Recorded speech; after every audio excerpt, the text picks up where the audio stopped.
Heart disease is the #1 killer of both women and men in this country. This year, more than 1 million Americans will have a heart attack and nearly 500,000 of them will die. But it doesn't have to be this way.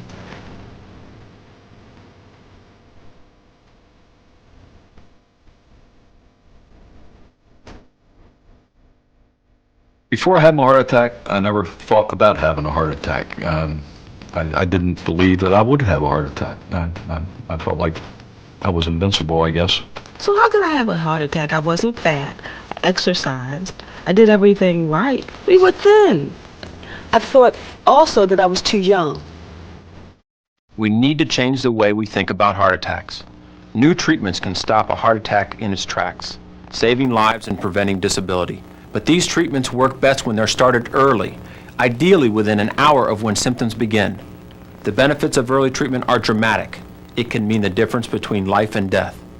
Unfortunately, only a small percentage of heart attack victims are treated within that first hour. That's because people delay in seeking treatment. Why? Well, the truth is that most people who are having a heart attack don't realize what's happening to them. They don't know the warning signs. Now, you may think that you know what the symptoms of a heart attack are, but in reality, they may not be what you expect. The Hollywood heart attack, the sudden, intense event where someone grabs his chest and falls over, is actually not that typical. Sometimes it can happen that way, and if you're with someone when it does, yes, by all means, call 911. Who wouldn't? But the fact is that most heart attacks start slowly, with only mild pain or discomfort. You need to be aware of the warning signs that indicate you may be having a heart attack. I experienced some uncomfortable feelings up in my, around my throat, my chest. It caused me to labor to breathe, is what it did. A lot of people say, like an elephant standing on your chest. I didn't have those type of pains. I had no idea at the time what that feeling was or what was happening. Some signs that you may be having a heart attack include chest discomfort, discomfort in the arms, back, neck, or even jaw, shortness of breath, breaking out in a cold sweat, feeling sick to your stomach, weakness, dizziness, or lightheadedness. If you experience these warning signs, you need to find out what's happening. Call 911 right away. Don't wait more than a few minutes, 5 minutes at the most. While that may sound extreme, research shows that getting to a hospital quickly is the best way to survive a heart attack. If you call 911, treatment can begin as soon as the ambulance gets to you. As most people who have had a heart attack can tell you, it's really not like the movies. Every story is unique. Let's see one of them. You're going to hide them? You're not going to let anybody play? Bob Weltner was 60 years old and on vacation with his wife Jean when he experienced heart attack warning signs and overlooked them. So I sat down and rested for a while, and it went away. I walked a few more blocks, and it started again, and it went away again. My wife got upset, quite naturally. When he said it the third time, fear set in. I was like, oh my Lord. I said, what is it? Do you have any pain? He said, no. I said, do you have any numbness? He said, no. And I said, Bob, let me take you to the hospital. And he says, no, I'll be all right. I'm the type that never ran to the doctor just because I had a little pain. Something had to be wrong, and I didn't think anything was wrong. I didn't think anything was seriously wrong with myself at that time. Patients often tell me that they delayed in calling 911 because they weren't sure what was going wrong, or they were afraid it was a false alarm, or they felt embarrassed about causing a fuss, or they didn't want to upset their families. But this is your life we're talking about. If you feel that something's wrong, you owe it to yourself and your family to get it checked out. 4 days later, Bob was at work when his symptoms returned, more intense this time. A colleague called 911, and the ambulance rushed him to the hospital. I don't remember much of anything, and it's at this point in time, they tell me that I went into complete cardiac arrest. And I was in that complete cardiac arrest for 20 minutes. When the hospital called, they right on the phone told me, your husband's in emergency room at St. Agnes Hospital and he's having a heart attack. My heart stopped, and in theory, I guess I was dead. But through the miracles of medical science, they managed to revive me and bring me back to life. Let's talk about what's actually happening in our bodies when someone is having a heart attack. We all know that the heart is the muscle that's responsible for pumping blood to every part of our body.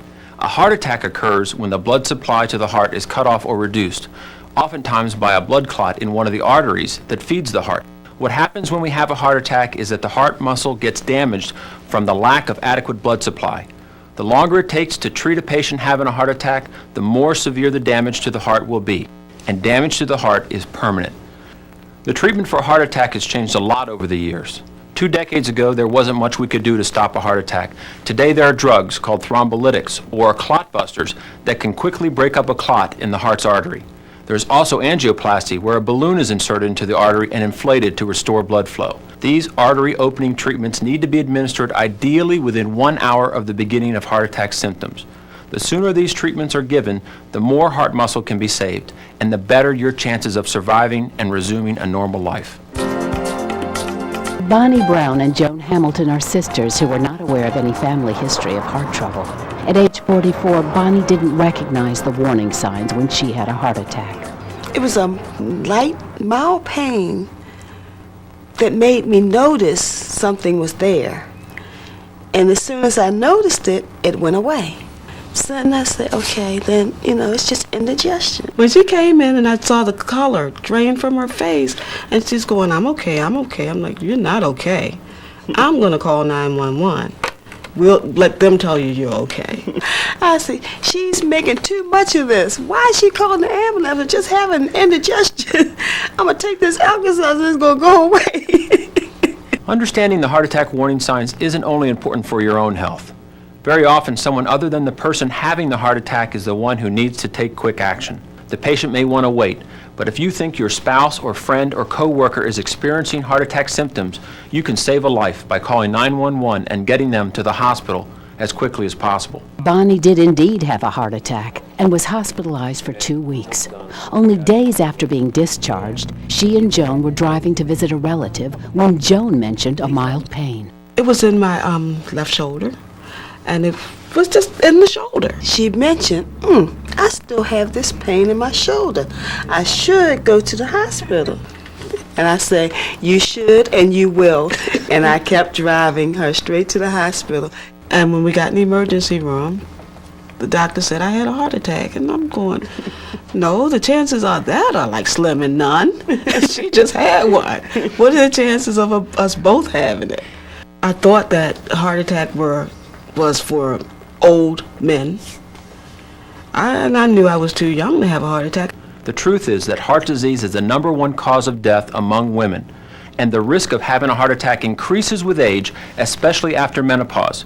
So it's essential that women become more aware of their heart health. When we go to parties, we don't go in with the dips and the fat. We take vegetables and fruit. That's what we eat. Instead of using ground beef, now we use ground turkeys. Instead of fried chicken, I miss it, but I eat baked or broiled now. And we discovered spices, squash, which I've never had squash, but I'm eating spaghetti squash. We are members of the Johns Hopkins Family Heart Program. When we go to our exercise class, each week they take our blood pressure and our weight. It's fun because now, due to our experience, our sisters and brothers are now in the same class with us. We go to exercise together as a family. We do a lot of things together, and we're getting healthier. Having a heart attack is a big wake-up call for most people. There's usually no problem convincing a heart attack survivor to change his or her lifestyle, to quit smoking, control their high blood pressure and cholesterol, control their weight, and get regular physical activity. Of course, it's better to take these steps now.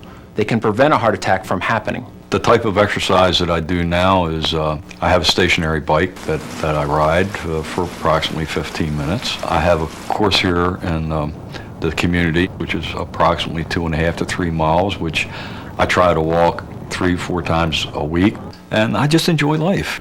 Like so many people who experience heart attack symptoms, you might not be sure that you're having a heart attack, but you'll know something isn't right. And when that happens, the best policy, and I can't stress this enough, is when in doubt, check it out. Being prepared for a heart attack is a smart thing to do. Come up with an action plan in advance. Learn the heart attack warning signs. Talk to your family and friends about the importance of acting fast and calling 911 right away. And finally, talk to your doctor about your heart attack risk and how to lower it. Be prepared, act in time. It can save your life or the life of someone you love. My doctor told me that if I have another heart attack, I may not make it through because my heart was damaged. I had no choice but to change everything in my life. Although I thought I was healthy then, I've got a much broader concept of health now, and I try to protect my heart. I don't think he's ready to take any more chances. He knows how lucky he is to be here, and he can't be any more thankful. If I can help someone else who hasn't yet had a heart attack recognize that they're having a heart attack, then I might help save that person's life. I feel very fortunate. I'm a very lucky person. I'm lucky to be here and happy to be here. I have a lot of great people working with me, family support, so health-wise, I will be just fine, just fine.